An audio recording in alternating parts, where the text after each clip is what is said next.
ലൊക്കേഷനിൽ എങ്ങനെയാണ് നിങ്ങൾ അർജുന അശോകൻ നിങ്ങളുടെ കോമ്പിനേഷൻ? ഭയങ്കര രസമാണ്. അർജുനൊക്കെ ഭയങ്കരമായിട്ടും ഇപ്പം ആളുടെ കോ ആക്ടേഴ്സിനെ എപ്പോഴും കംഫർട്ടബിൾ ആക്കും. അതായത് ഇപ്പം ഒരു സീൻസ് ഒക്കെ ചെയ്യാനാണെങ്കിലും പേടി അങ്ങനെ ഡയലോഗ് തെറ്റിപ്പോ ഇങ്ങനെ അങ്ങനെയുള്ളൊരു ഇതില്ല. ഭയങ്കര ചില്ലാണ് ആള്. അതേപോലെ ഇപ്പൊ ഷൂട്ടൊക്കെ കഴിഞ്ഞാൽ തന്നെ ഷൂട്ട് കഴിഞ്ഞ വെച്ചാല് ഇൻ ബിറ്റ്വീൻ ഓരോ ഷോട്ട് എടുത്ത് കഴിയുമ്പോ നമ്മള് ലൂഡോ കളിക്കാനായിട്ട് ഓടും എല്ലാരും. അങ്ങനെയൊക്കെയായിരുന്നു എല്ലാരും. അർജുനൊക്കെ ഇപ്പം നേരത്തെ പരിചയം ഉള്ളതുകൊണ്ട് തന്നെ പിന്നെയും നമ്മള് വീണ്ടും ഫിലിംസ് ചെയ്യുമ്പോ ഇപ്പൊ ഞാനും അനുവും പോലെ തന്നെ നമ്മളും അർജുനൊക്കെ ആയിട്ട് ആ ഒരു കണക്ഷൻ ഉണ്ട്. ഭയങ്കര ഫ്രണ്ട്ലി ആണ്.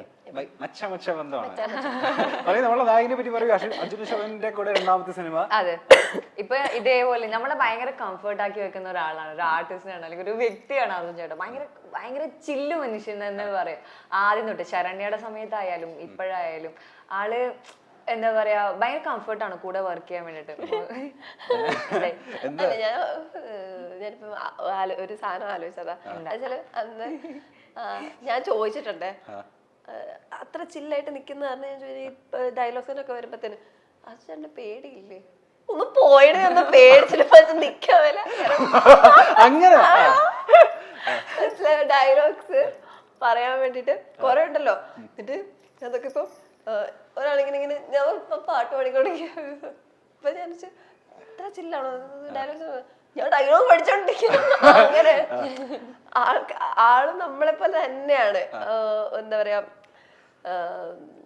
എപ്പോഴും നമ്മളെ കൂട്ടും, നമ്മളെങ്ങനെ എക്സ്ക്ലൂഡ് ചെയ്യാം അങ്ങനെ ഇല്ല. എല്ലാരും അത് അർജുനന് ഞാൻ കണ്ടൊരു ക്വാളിറ്റി എന്ന് പറയുന്നത് സെറ്റിൽ നിന്ന് വന്ന് ഇറങ്ങുമ്പോ തന്നെ എല്ലാരുമായിട്ട് അത് ആരാണെങ്കിലും ഇപ്പൊ ഡയറക്ടറായിട്ടാട്ടെ പ്രൊഡക്ഷൻ ചേട്ടനായിട്ട് ആരാണെങ്കിലും ഹായ് ബായ് അങ്ങനെയാണ്. നല്ല രസമാണ് നമ്മള് സ്ക്രീൻ സ്പേസ് ഷെയർ ചെയ്യാൻ പറ്റും. ഓക്കെ, എന്തായാലും ഞാൻ അനുശ്വരയുടെ ഇന്റർവ്യൂല് കണ്ടിട്ടുണ്ട്. അതായത് നിങ്ങൾ സൂപ്പർ ഷെറ്റിനെ ചെയ്യുന്ന സമയത്ത് ഒരേ റൂമിലായിരുന്നു നിങ്ങൾ കഴിഞ്ഞുകൊണ്ടിരുന്നത്. ഈ സിനിമയുടെ സെറ്റിൽ എങ്ങനെ ഒരേ റൂമിലല്ലായിരുന്നു, പക്ഷെ പാക്കപ്പ് ചെയ്താൽ ഞങ്ങൾ ഒരു റൂമിലേക്ക് പോകും, എന്നിട്ട് ഉറങ്ങാൻ വേണ്ടി ഞങ്ങളുടെ റൂമിലോട്ട് പോകും, പിന്നെ ഒരുമിച്ച് അങ്ങനെയുള്ളൂ. ഇതിലോ സെയിം? ഇതില് അങ്ങനെ ആയിരുന്നില്ല, നമുക്ക് പല പല സമയത്തായിരുന്നു ഷൂട്ട് ഉണ്ടായിരുന്നത്. അപ്പം ചില സമയത്ത് ഇവർക്ക് വേറെ സമയത്തായിരിക്കും, എനിക്ക് വേറെ സമയത്തായിരിക്കും. അങ്ങനെ എന്താ ഈ കുട്ടിക്ക് മറ്റേ ഭക്ഷണം കഴിക്കാൻ സെറ്റിൽ ഭയങ്കര പ്രയാസമാണ്, ഈ കുട്ടി ഭക്ഷണമേ കഴിക്കത്തില്ല, അതിനൊരു പരാതി ഉണ്ട് ഈ കുട്ടിയെ പറ്റി. സെറ്റിലാണെങ്കിൽ ഭക്ഷണം കഴിക്കാൻ ഭയങ്കര പിന്നോട്ടാണ്. ഇല്ല, പക്ഷെ അങ്ങനെ ഒരു കംപ്ലൈന്റ് എല്ലാവർക്കും ഉണ്ട്. എനിക്ക് ഫുഡ് ചെറിയ വയറാണ് കുട്ടിയുടെ, പെട്ടെന്ന് ഫുഡ് കഴിക്കാൻ ഞാനല്ല, അപ്പൊ എനിക്കത് ഫുഡ് കഴിക്കാൻ കുറച്ച് ബുദ്ധിമുട്ടുള്ള കാര്യം. ഓക്കെ, രണ്ടുപേരും നല്ല ഫ്രണ്ട്സ് അല്ലേ? നല്ല ഇണവിരിയ കുരുവികളല്ലേ? പിന്നെ ഒന്നുമില്ല. എന്തായാലും നിങ്ങള് ട്രൂ ഫ്രണ്ട്സ് നെവർ ലൈ എന്ന് പറയുന്ന ഒരു റൗണ്ടിലേക്കാണ് പോകുന്നത്. നിങ്ങൾ എത്രമാത്രം നല്ല ട്രൂ ഫ്രണ്ട്സ് ആണ്, നിങ്ങൾ എത്രമാത്രം പരസ്പരം അങ്ങോട്ടും ഇങ്ങോട്ടും അറിയാന്നൊക്കെ ഉള്ളത് നമ്മൾ ചെക്ക് ചെയ്യാൻ പോണ ഈ സമയത്ത്. ഓക്കെ, പോവല്ലേ? ഇഷ്ടപ്പെട്ട കളർ ഏതാ, ഇഷ്ടപ്പെട്ട നിങ്ങൾക്ക് തോന്നുന്നുണ്ടോ ഞാനങ്ങനെ ചോദിക്കുന്നത്? ഇല്ലെന്ന് തന്നെ പറയണം. ചോദിക്കട്ടെ, ക്വസ്റ്റ്യൻ ചോദിക്കട്ടെ. ഫസ്റ്റ് വൺ, പരസ്പരം ബ്ലാക്ക് മെയിൽ ചെയ്യാനും മാത്രം വകുപ്പുള്ള രഹസ്യങ്ങൾ ഞങ്ങൾക്ക് അങ്ങോട്ടും ഇങ്ങോട്ടും അറിയാം. ഒരെണ്ണം പറ, ഒരു സാധനം ഇറക്കാൻ പറ്റുമോ? അല്ല, ചെറിയ സാധനം എന്തെങ്കിലും. നിങ്ങള് മറ്റേ ഇണവിരിയ കുരുവില് തന്നെയല്ലേ? അടുത്തത്, അതിലെങ്കിൽ എന്തെങ്കിലും ഇട്ട് തരണം കേട്ടോ. ഞങ്ങളുടെ മാത്രം സമയത്ത് ഞങ്ങൾ അങ്ങോട്ടും ഇങ്ങോട്ടും വിളിക്കുന്ന വിളിപ്പേരുകള് പുറം ലോകത്തിന് അറിയാത്തത് ഡാഷാണ്. സെൻസേർഡ് വാക്കുകളാണ്. സെൻസേർഡ് വാക്കുകൾ എന്താ അത് പറയാൻ പാടില്ല, പിള്ളേരെ മറ്റുള്ളവർ കേൾക്കാൻ പറ്റാത്ത. അഗ്ലിയാണോ? അഗ്ലിയാണോ? അല്ല, അങ്ങനൊന്നല്ല, തെറി വിളിക്കുക. അതെങ്ങനെ അത് പക്കത്തെറി എന്ന് പറഞ്ഞാല് നമ്മളിപ്പോ ഒരു ഇന്റർവ്യൂവിന് പറയേണ്ട ഒരു കാര്യവാക്കല്ല. ആദ്യത്തെ അക്ഷരം പറയാൻ പറ്റുമോ? ഇല്ല, പറ്റില്ല. അപ്പൊ മറ്റേ കുട്ടൂസെ മൂനൂസെ ആ സാധനം അല്ല, നിങ്ങൾ മറ്റേ ന്യൂ ജനറേഷൻ ആണ്. ന്യൂ ജനറേഷൻകാരൊക്കെ എങ്ങനെയാ? ന്യൂ ജനറേഷൻ അങ്ങനെയാണല്ലോ. കുട്ടാന്നൊക്കെ എന്തെങ്കിലും കാര്യം ഫ്രണ്ട്സ് ഒക്കെ ഏടാ കുട്ട.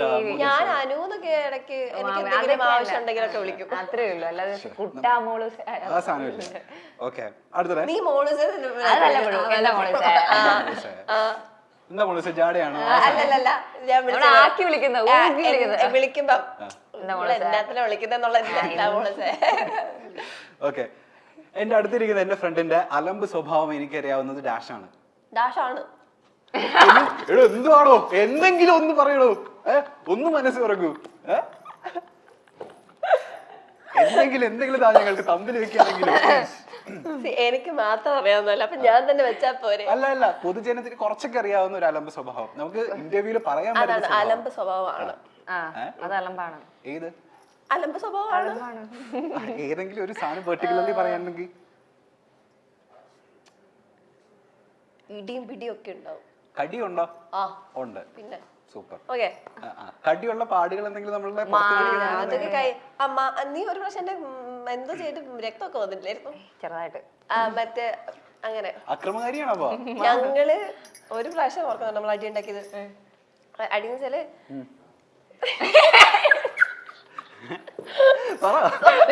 സോറി, അതെന്താ വെച്ചാല് ഒരു സംഭവം ഉണ്ടായി. അതിന്റെ സംഭവം വെളിപ്പെടുത്തില്ല, സംഭവം ഉണ്ടായി. അപ്പൊ അത് കഴിഞ്ഞിട്ട് അത് കാണിക്കാതിരിക്കാൻ വേണ്ടിട്ട് കൊറേ നോക്കി. അപ്പൊ ഞാൻ എന്റെ ഫോണിൽ കേട്ടെന്ന് പരിശ്രമിക്കാം. ബാക്കി 2 പേരും ഉണ്ട്, 3 പേരും പറഞ്ഞ അടി. അവസാനം കട്ടിന്ന് ഞാൻ കിടക്കയിൽ ഇരിക്കുന്നത് പിടിച്ച് വലിച്ചിട്ട് എന്റെ മുകളിൽ 3 പേര്. അതിലൊരാളെ കാലിടിച്ച് കാലിന് എന്തൊക്കെയോ പറ്റി, എന്റെ കൈ മുറിഞ്ഞു. ലാസ്റ്റ് ഒരു ഫോൺ വാങ്ങിച്ച് അത് എന്താന്ന് എനിക്ക് ചെക്ക് ചെയ്ത് അപ്പൊ സമാധാനമായി എല്ലാവർക്കും.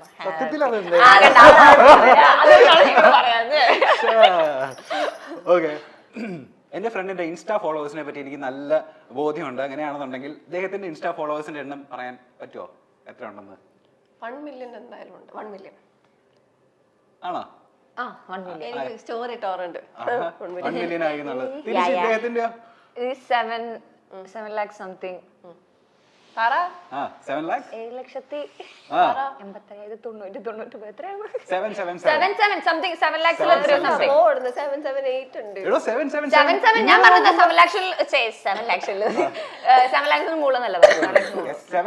അല്ലേ? അപ്പൊ ഇന്നായിരിക്കും 8 അല്ലേ?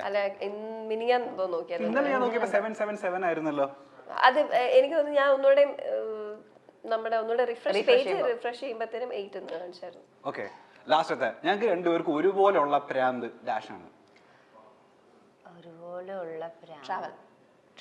ട്രാവൽ രണ്ടുപേരും ട്രാവൽ ചെയ്യും. ഞാൻ നോക്കുന്ന സമയത്ത് നിങ്ങൾ കാറിലൊക്കെ പോകുന്ന സമയത്ത് നിങ്ങൾ ഫുൾ വീഡിയോ എടുത്ത് ഇൻസ്റ്റാഗ്രാമിൽ പോസ്റ്റ് ചെയ്യുന്ന കലാപരിപാടി എപ്പോഴും ഉള്ളതല്ലേ? ഇല്ല, എപ്പോഴും ഇല്ല. ഞങ്ങളത് വല്ലപ്പോഴും ഞങ്ങൾ ഒരാള് ഒരു വീഡിയോ ഞങ്ങള് പക്ഷെ ഞങ്ങള് പേഴ്സണൽ നമ്മള് ടൈം ഉണ്ടാകുമ്പോൾ എല്ലാവരും എൻജോയ് ചെയ്യുന്ന ആൾക്കാരാണ്. അറ്റ് ദ സെയിം ടൈം അതൊരു മെമ്മറിക്ക് വേണ്ടി ക്യാപ്ചർ ചെയ്യുന്ന ആൾക്കാരാണ്. ഞങ്ങൾ ഫുൾ ടൈം എപ്പോഴും ഈ വീഡിയോ എടുത്തോണ്ടിരിക്കുകയല്ല. ഞങ്ങൾ പോകുമ്പോൾ ഒരാള് ഒരു വീഡിയോ എടുക്കും, എല്ലാത്തിന്റെ ഒരു വീഡിയോ എടുത്ത് അവിടെ വെക്കും. അത് ഞങ്ങള് ആരെങ്കിലും ഒരാൾ അവർക്ക് ഒരു എക്സൈറ്റ്മെന്റ് കയറി വരുമ്പോൾ അവർ എഡിറ്റ് ചെയ്ത് ഞങ്ങൾ അത് പോസ്റ്റ് ചെയ്യും. ഞങ്ങൾ എപ്പോഴും വീഡിയോ എടുത്തോണ്ടിരിക്കുന്ന ആൾക്കാരല്ല. ഓക്കെ, ഇനി എല്ലാവരും എക്സൈറ്റ്മെന്റോട് കൂടി ചോദിക്കുന്ന ഒരു കാര്യമുണ്ട്. അതായത് അനശ്വരനെ കണ്ടു കഴിഞ്ഞാൽ ബാംഗ്ലൂർ ഡേയ്സിന്റെ ഹിന്ദിയുടെ റീമേക്ക് അത് എന്തായി, എന്താ അതിന്റെ അപ്ഡേറ്റ് ഉള്ളത്? ഷൂട്ട് നടന്നുകൊണ്ടിരിക്കുക. അത് ഏത് ക്യാരക്ടർ നമ്മൾ ചെയ്യുന്നത്? ചെന്തുപാട് കണക്കൂട്ടി ഒന്നും പറയില്ല എന്നുള്ളത് അവരവിടെ അനൗൺസ് ചെയ്യപ്പെട്ടിരിക്കുമ്പോ ഞാനിങ്ങനെ പറഞ്ഞ എങ്ങനെയാ? ഷൂട്ടൊക്കെ നടന്നുകൊണ്ടിരിക്കും. പ്രതീക്ഷിക്കാം May 24th ആണ് ഇപ്പം റിലീസ് അവര് പറഞ്ഞേക്കുന്നത്. അതുപോലെ നമ്മളൊരു വൈറൽ വീഡിയോ ഉണ്ടായിരുന്നു അനശ്വരയുടെ. അതായത് പെൺകുട്ടികളിൽ ഒരു ദിവസം ഒരു പുള്ളിക്കാരനോട് ചോദിച്ചൊരു സംഭവമായിരുന്നു. അതായത് പെട്ടെന്ന് ഒരു ദിവസം ഒരു പെൺകുട്ടി ആയി കഴിഞ്ഞാൽ ആ പുള്ളിക്കാരന്റെ ഡയലോഗ് അതെന്തുവായിരുന്നു? ഞാൻ വൃത്തിയായി ഒന്ന് കുളിക്കും എന്നുള്ളത്. കണ്ടിരുന്നോ? ആ വീഡിയോ കണ്ടിരുന്നോ? ഭയങ്കര വൈറലായിരുന്നു ആ സമയം. ഞാൻ നേരെ തിരിച്ചത് ഉൾട്ട ചോദിക്കട്ടെ, നേരെ തിരിച്ച് നിങ്ങളൊരു ആൺകുട്ടി ആയി കഴിഞ്ഞ ഒരു ദിവസം എന്താ ചെയ്യാ? ഞാൻ ഇപ്പം എന്നെ സംബന്ധിച്ചിടത്തോളം ഞാൻ അങ്ങനെ മുന്നേ ആയിരുന്നെങ്കിൽ ഒരു 2-3 വർഷം മുന്നേ ആയിരുന്നെങ്കിൽ എനിക്ക് പറയായിരുന്നു എനിക്ക് രാത്രി പുറത്തു പോകാൻ വേണ്ടിട്ട്. പക്ഷെ ഇപ്പൊ എനിക്ക് അങ്ങനെ ഇല്ല. ഇപ്പൊ ഞാനെന്ന് വെച്ചാൽ ഞാൻ എങ്ങനെയാണോ എനിക്ക് ജീവിക്കാൻ ആഗ്രഹിച്ചുകൊണ്ടിരുന്നത് മുന്നേ എങ്ങനെയാണോ ഞാൻ ചെയ്യുന്നുണ്ട്. അപ്പൊ ഒരു ദിവസം ആൺകുട്ടി ആയതുകൊണ്ട് എന്റെ ലൈഫിൽ വലിയ ചേഞ്ചസ് ഒന്നും എനിക്ക് വരുന്ന എനിക്ക് തോന്നുന്നു. അവിടെയോ?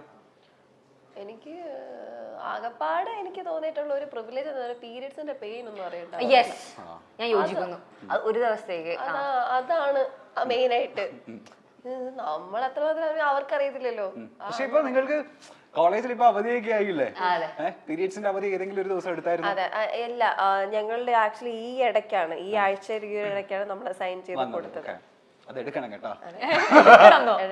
മസ്റ്റായിട്ട് നിങ്ങൾക്ക് കിട്ടുന്ന ഒരു പ്രിവിലേജ് യൂസ് ചെയ്യാൻ. പിന്നെ വേറൊരു കാര്യം വെച്ചാൽ എനിക്ക് തോന്നിയിട്ടുള്ളത് വെച്ചാല് ഞാൻ ഇപ്പം പീരിയഡ്സ് ആയിട്ടിരിക്കുമ്പം നമുക്ക് പെയിൻ ഉള്ളപ്പം വീട്ടിൽ ചടഞ്ഞിരിക്കുമ്പോഴത്തേനും നമുക്കത് പിന്നെയും ഭയങ്കര എന്തെങ്കിലും പുറത്ത് പോയി എന്തെങ്കിലും ഫുഡൊക്കെ അടിച്ച് അങ്ങനെയുള്ളൊരു നമ്മൾ വെറുതെ ക്ലാസ്സിൽ പോയിരിക്കുന്ന കാര്യമില്ല ഞാൻ പറഞ്ഞത്, എന്തെങ്കിലുമൊക്കെ അവിടെ ഇവിടെയൊക്കെ ആയിട്ട് പോയി എന്തെങ്കിലും ഫുഡൊക്കെ അടിച്ച് അങ്ങനെ ഇതായി കിടക്കുമ്പോൾ പിന്നെയും ഒരു എന്താ പറയാ ആ ഒരു ഫേസ് അങ്ങ് മാറി കിട്ടും. പക്ഷെ നല്ലൊരു ഇതാണ് അത് വന്നത്.